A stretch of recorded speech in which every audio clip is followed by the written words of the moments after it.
মহান আল্লাহ তাআলা অসীম দয়ালু এবং পরম করুণাময়, এবং এই কথা তিনি অসংখ্যবার বিভিন্নভাবে মানুষকে পবিত্র আল কোরআনের মাধ্যমে জানিয়েছেন, তার নবীর মাধ্যমে জানিয়েছেন। এ কারণেই মানুষ যেন হতাশ না হয়ে পড়ে, তার রহমত, তার ক্ষমা, তার দয়া থেকে নিরাশ না হন। তবে আমাদেরকে পবিত্র আল কোরআনের মাধ্যমে একথাও আমরা জেনেছি, আল্লাহ তাআলা শাস্তিদানে অত্যন্ত কঠোর এবং তার শাস্তি অত্যন্ত ভয়াবহ, যা মানুষ হিসাবে আমাদের চিন্তা চেতনার মাধ্যমে আমরা কল্পনা করতে পারি না। কারণ জাহান্নামের আযাবের যে ভয়াবহতা, তা সত্যিই অকল্পনীয়। যেমনি জান্নাতের নিয়ামত, সুখ সম্ভার আমাদের কল্পনাতীত। প্রকৃতপক্ষে মানুষকে আল্লাহ তাআলা পরীক্ষার জন্য সৃষ্টি করেছেন, এবং তার সেই পরীক্ষা তার মহাপরিকল্পনারই একটি অংশ। তাই যেসব মানুষ আল্লাহ তাআলার পবিত্র আল কোরআনের আয়াতসমূহকে অস্বীকার করে, তার নবী রাসূলদের নির্দেশনাগুলোকে অস্বীকার করে, ধর্মীয় বিধিবিধানের ক্ষেত্রে উদ্ধত্ত, অহংকার এবং মাত্রা অতিরিক্ত সীমা লঙ্ঘন আচরণ করে, আল্লাহ তাআলা তাদেরকে কঠোর শাস্তির কথা বলেছেন। কারণ সেসব ক্ষেত্রে তিনি জানিয়ে দিয়েছেন তিনি শাস্তিদানে অত্যন্ত কঠোর। আর আল্লাহ তাআলার পরীক্ষায় উত্তীর্ণ হওয়া নিঃসন্দেহে মানুষের জন্য অবশ্যই চ্যালেঞ্জিং। কারণ যে পরীক্ষার পুরস্কার যত সুন্দর হয়, সে পরীক্ষাও অবশ্যই ততটা প্রতিযোগিতামূলক এবং কঠিন হয়। আল্লাহ তাআলা বলেছেন, মানুষ কি মনে করে যে তারা একথা বলেই অব্যাহতি পেয়ে যাবে যে আমরা বিশ্বাস করি এবং তাদেরকে পরীক্ষা করা হবে না? অন্য আয়াতে আল্লাহ তাআলা বলেছেন, তোমরা কি মনে করেছ তোমরা জান্নাতে প্রবেশ করে যাবে, অথচ এখনও তোমরা সে অবস্থার মুখোমুখি হওনি যে অবস্থার মুখোমুখি হয়েছিল তোমাদের পূর্ববর্তী ঈমানদারগণ। তারা সম্মুখীন হয়েছিল ভয়াবহ নির্মমতা ও দুঃখ ক্লেশের, এবং তাদেরকে অস্থির করে তোলা হয়েছিল। এমনকি রসূল ও তার সাথে যারা ঈমান এনেছিল তারা চিৎকার করে বলে উঠেছিল, আল্লাহর সাহায্য কখন আসবে?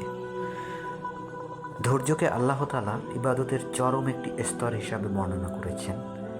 কারণ আল্লাহ তাআলার পরীক্ষায় উত্তীর্ণ হওয়ার ক্ষেত্রে মানুষের ধৈর্য বা সবর অত্যন্ত প্রয়োজনীয়। যেহেতু মানুষের জীবনে সুখ, দুঃখ, হতাশা এগুলো আল্লাহ তাআলার পরীক্ষারই একটি অংশ। এ সকল পরীক্ষার মাধ্যমে আল্লাহ তাআলা জেনে নেন কারা সত্যবাদী, কারা পবিত্র আল কোরআনের আয়াতসমূহের প্রতি বিশ্বাস স্থাপন করেছে, এবং জেনে নেন কারা মিথ্যুক বা মুনাফিক। এবং তারা যে মন্দ কাজ করে তার জন্য তাদের আল্লাহর হাত থেকে নিষ্কৃতি পাওয়ার কোনো পথ নেই। তাদের ফয়সালা যে খুবই মন্দ বা ভয়াবহ, সে কথা আল্লাহ তাআলা বলেছেন। তিনি তার আয়াতের মাধ্যমে পরিষ্কারভাবে মানুষকে জানিয়েছেন যে তোমরা যদি আল্লাহর সাক্ষাৎ কামনা করো, তাহলে মনে রেখো সেই নির্ধারিত দিন অর্থাৎ কিয়ামত আসবেই। এবং যারা ঈমান আনার পর কষ্ট স্বীকার করে, সেটা নিজের জন্য কষ্ট করে, এবং এই যে বিশ্বাস স্থাপন করা এবং কষ্ট স্বীকার করে দুনিয়ার মোহ, লোভ, লালসা সব কিছু অতিক্রম করে মানুষ সৎকর্মে নিয়োজিত করে, আল্লাহর স্মরণে নিজের অন্তরকে সর্বদা নিয়োজিত রাখার জন্য চেষ্টায় রত থাকে। এজন্য আল্লাহ তাআলা মানুষের মন্দ কাজগুলো মিটিয়ে দেন এবং তাদের কর্মের উৎকৃষ্টতর প্রতিদান দেন। মন্দ কাজগুলো মিটিয়ে দেওয়ার অর্থ হচ্ছে, মানুষ যেহেতু প্রকৃতিগতভাবেই দুর্বল এবং তার জীবদ্দশায় সে ভুল ত্রুটির মধ্য দিয়ে যায়, এবং আল্লাহ তাআলা তাদেরকে ক্ষমা করে দেন। কিন্তু সেই ক্ষমার পূর্বশর্ত রয়েছে আল্লাহ তাআলার প্রতি ঈমান এবং সৎকর্মে নিয়োজিত রাখা। অর্থাৎ যারা বিশ্বাস স্থাপন করে ও সৎ কাজ করে, আল্লাহ তাআলা তাদেরকে অবশ্যই সৎকর্মীশীলদের অন্তর্ভুক্ত করবেন, অর্থাৎ আল্লাহর অনুগ্রহপ্রাপ্ত বান্দাদের অন্তর্ভুক্ত করবেন। এবং এটি মানুষের জন্য উত্তম। এ কারণে মানুষকে সচেতনভাবে ঈমান এবং সৎকর্মের প্রতি আন্তরিক হওয়া উচিত এবং ভ্রষ্টতা, মুনাফিকি বা সংশয়বাদী মানসিকতা থেকে বেরিয়ে আসা অত্যন্ত জরুরি। আর সেজন্য মানুষের আশ্রয় পবিত্র আল কোরআনের আয়াতসমূহ এবং তার প্রতি পরিপূর্ণ বিশ্বাস স্থাপন করা। পবিত্র আল কোরআনে আল্লাহ তাআলা বলেছেন, বিশ্ববাসীর অন্তরে যা আছে আল্লাহ কি তা সম্যক অবগত নন?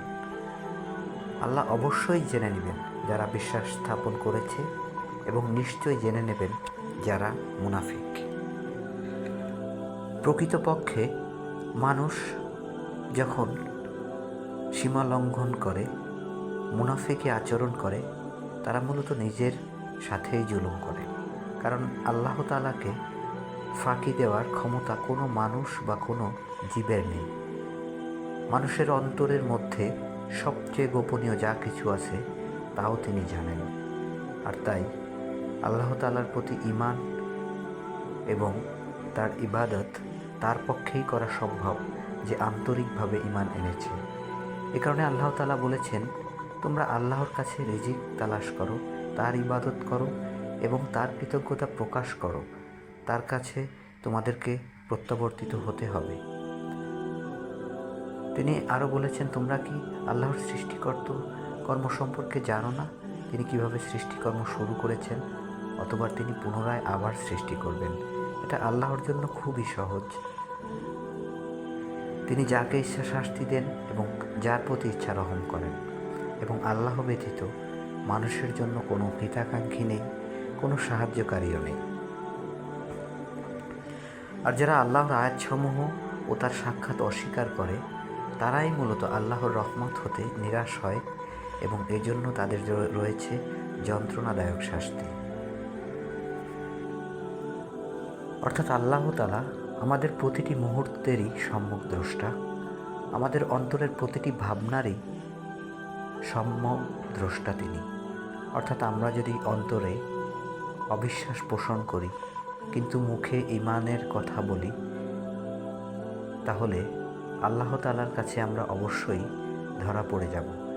এই বিশ্বাস যখন একজন মুমিনের অন্তরে গ্রথিত হয়, তখনই তার অন্তরে আল্লাহর ভয় চলে আসে, তার আচরণ, চিন্তাভাবনা এবং কর্মকাণ্ড প্রভাবিত হয় এবং তার মানসিক দৃঢ়তা তৈরি হয়। এই কারণেই আল্লাহ তাআলার পবিত্র আল কোরআনের আয়াতসমূহ অধ্যয়ন করা, সেগুলো উপলব্ধি করা এবং তার মাধ্যমে হৃদয়ের দৃঢ়তা তৈরির চেষ্টা করা এবং সর্বোপরি মহান আল্লাহ তাআলার কাছে আত্মসমর্পণ ভিন্ন যে কোনো পথ নেই, আল্লাহ ছাড়া যে আর কোনো মাবুদ নেই, আল্লাহ ছাড়া যে আমাদের আর কোনো অভিভাবক নেই, আল্লাহ ছাড়া আমাদের যে আর কোনো সাহায্যকারী নেই, এই চিন্তাভাবনা মানুষের অন্তরে সুদৃঢ় হয় এবং তখনই মানুষ আল্লাহর কাছে যখন সিজদা করে, তখন তার শুধু শরীর নয়, তার অন্তর ঝুঁকে পড়ে এবং রবের প্রশংসা, রবের মহিমা, রবের শ্রেষ্ঠত্ব বর্ণনায় সে আন্তরিক প্রশান্তি অনুভব করে। এসব কিছুই মহান রাব্বুল আলামিনের মহাপরিকল্পনা এবং আমাদের একটাই পথ, তা হচ্ছে তার সেই পরিকল্পনার সামনে নিজেকে পরিপূর্ণভাবে সমর্পিত করা। আল্লাহ তাআলা আমাদের সকলকে সেই তৌফিক দান করুন, আমিন। মহান আল্লাহ তাআলা অসীম দয়ালু এবং পরম করুণাময়, এবং এই কথা তিনি অসংখ্যবার বিভিন্নভাবে মানুষকে পবিত্র আল কোরআনের মাধ্যমে জানিয়েছেন, তার নবীর মাধ্যমে জানিয়েছেন। এ কারণেই মানুষ যেন হতাশ না হয়ে পড়ে